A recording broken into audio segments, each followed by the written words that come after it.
Hi അസ്സലാമു അലൈക്കും. അപ്പോൾ നമുക്കിന്നൊരു ബനാന കട്ട്ലറ്റ് നോക്കിയാലോ. എന്നും ഈ നേന്ത്രപ്പഴം തന്നെയാണോ എന്ന് ചോദിക്കുന്നവരോട് ഇതിന് മാത്രം നേന്ത്രപ്പഴം ഈ വരുന്ന ഗസ്റ്റുകൾക്ക് എവിടെ നിന്ന് കിട്ടുന്നതെന്ന് വെച്ചാൽ എനിക്കറിയത്തില്ല. എൻ്റെ കുട്ടികൾ ചോദിക്കുന്ന പോലെ ഈ വരുന്നവർക്ക് എന്നും ഈ നേന്ത്രപ്പഴവും ബിസ്ക്കറ്റും മാത്രമേ ഉള്ളൂ, വേറെ ഒന്നും നോക്കാൻ കിട്ടാനില്ലേന്ന്.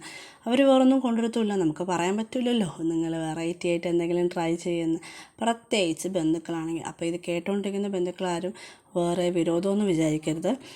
നമുക്കിത് ഇന്ന് നമ്മുടെ ആദ്യത്തെ റെസിപ്പിയായ നമുക്ക് പഴംപൊരിയാണ് ആദ്യം ഓർമ്മ വരുന്നതല്ലേ ബനാന എന്ന് ഓർക്കുമ്പോഴത്തേന്. അതിൽ നിന്നും വ്യത്യസ്തമായിട്ട് നമുക്കിതൊരു ഫ്രൂട്ട് കട്ട്ലറ്റ് നോക്കാം. ബനാന കട്ട്ലറ്റ് ഈസിയാണ്.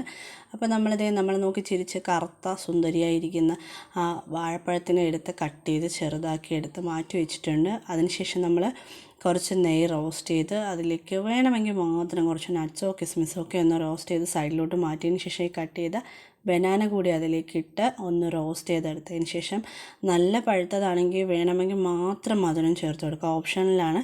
ഒന്ന് ഇളക്കി ആ ഒരു നല്ല മണമൊക്കെ വരുന്ന സമയത്ത് കുറച്ച് തേങ്ങ ചിരക്കിയതും കൂടി ചേർത്ത്, പിന്നെ അടുത്തൊരു ഐറ്റം ഉണ്ട് കേട്ടോ, അത് തികച്ചും ഓപ്ഷനിലാണ്. വേണമെങ്കിൽ മാത്രം കുറച്ച് ബൂസ്റ്റ് കൂടെ ചേർത്ത് നമ്മൾ ബ്രെഡ് ക്രംസ് കൂടെ ഇട്ട് നന്നായിട്ട് ഇളക്കി ഒന്ന് മാഷ് ചെയ്തെടുത്ത് നമ്മുടെ ഐറ്റത്തിൻ്റെ ആ മിക്സ് റെഡി ആയി കഴിഞ്ഞു. ഇനി നമുക്ക് ഷേപ്പർ ഉണ്ടെങ്കിൽ ഏത് ഷേപ്പിൽ വേണമെങ്കിലും ആക്കിയെടുക്കാം.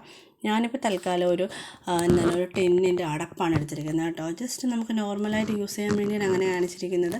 അതൊന്ന് ഷേപ്പ് ചെയ്ത് എല്ലാം എടുത്തതിന് ശേഷം നമ്മൾ സാധാരണ കട്ട്ലറ്റൊക്കെ ഫ്രൈ ചെയ്തെടുക്കുന്ന അതേ മെത്തേഡിൽ തന്നെയാണ് നമ്മൾ ആ ഒരു മുട്ടയുടെ ബാറ്റർ എടുക്കുക, അതിലൊന്ന് ഡിപ്പ് ചെയ്യുക, പിന്നെ നമ്മുടെ ബ്രെഡ് ക്രംസ് ഒന്ന് കോട്ട് ചെയ്തെടുക്കുക. നന്നായിട്ട് എല്ലാ വശവും നല്ല കവർ ചെയ്യത്തക്ക രീതിയിൽ കോട്ട് ചെയ്ത് നല്ല ഫ്രൈ ചെയ്തെടുക്കുക. കിഡിലൻ ടേസ്റ്റിലുള്ള അടിപൊളി ബനാന കട്ട്ലറ്റ് നമുക്ക് റെഡിയായി കിട്ടും. മറിച്ചും തിരിച്ചും ഇട്ട് ഫ്രൈ ചെയ്തെടുക്കാം. വേണമെങ്കിൽ ഷാലോ ഫ്രൈയോ അതുപോലെ ഡീപ്പ് ഫ്രൈയോ ഒക്കെ ചെയ്തെടുക്കാം. പെട്ടെന്ന് മുറിഞ്ഞ് കിട്ടും, നല്ല ക്രിസ്പി ആയിരിക്കും. കാരണം എന്താണ് ആ ബ്രെഡ് ക്രംസ് ഒക്കെ നമുക്ക് പെട്ടെന്ന് കിട്ടും. ബനാനാസ് ഒന്നും ഒരുപാടൊന്നും അങ്ങ് ഫ്രൈ ചെയ്യേണ്ട ആവശ്യമൊന്നുമില്ല.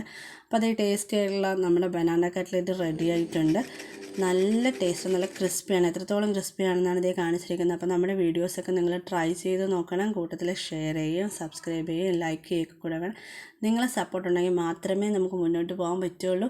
അപ്പോൾ എല്ലാവരും വീഡിയോസൊക്കെ ചെയ്ത് നോക്കിയതിന് ശേഷം കമൻസൊക്കെ അറിയിക്കണം കേട്ടോ, ഫീഡ്ബാക്കായിട്ട്.